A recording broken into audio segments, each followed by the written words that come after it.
جو کہتے تھے کہ ہمیں کوئی طاقت ہلا نہیں سکتی، پھر ہلانے والے نے ایسا ہلایا کہ امریکی ریاست کیلیفورنیا کا شہر لاس اینجلس چند منٹوں میں صفحہ ہستی سے مٹ گیا۔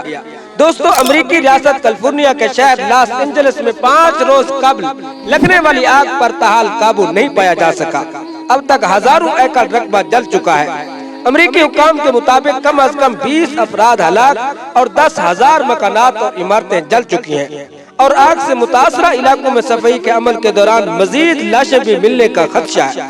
دوستو، لاس اینجلس میں لگی آگ سے امریکہ کو اب تک تقریباً $150 بلین کا نقصان ہوا ہے، کیونکہ اس شہر کے اندر دنیا کے امیر ترین افراد رہائش پذیر تھے، اور یہاں کا سب سے کم قیمت کا گھر بھی $11 ملین کا تھا۔ دوستو، بطور پاکستانی اور بطور مسلمان ہم کسی کے گھر کو آگ لگتی دیکھ کر خوش نہیں ہوتے، کیونکہ یہ ہمیں ہمارا اسلام نہیں سکھاتا، لیکن ان لوگوں کی وجہ سے ہمیں ویڈیو بنانا پڑتی ہے جو فلسطینیوں کے ظلم پر خوش ہو رہے تھے۔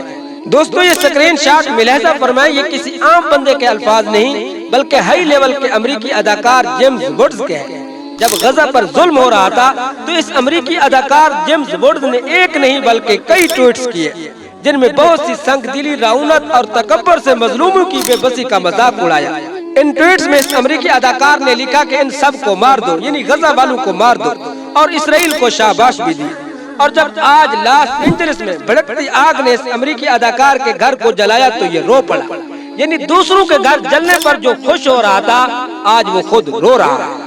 اس لیے اس ویڈیو کے آخر میں اس امریکی اداکار سمیت دنیا بھر کو پیغام ہے کہ کبھی بھی ظلم کا باعث نہ بننا اور کبھی بھی ظالم کا ساتھ نہ دینا، کیونکہ ظلم اور ناانصافی کی سزا دنیا میں ہی مل کر رہتی ہے۔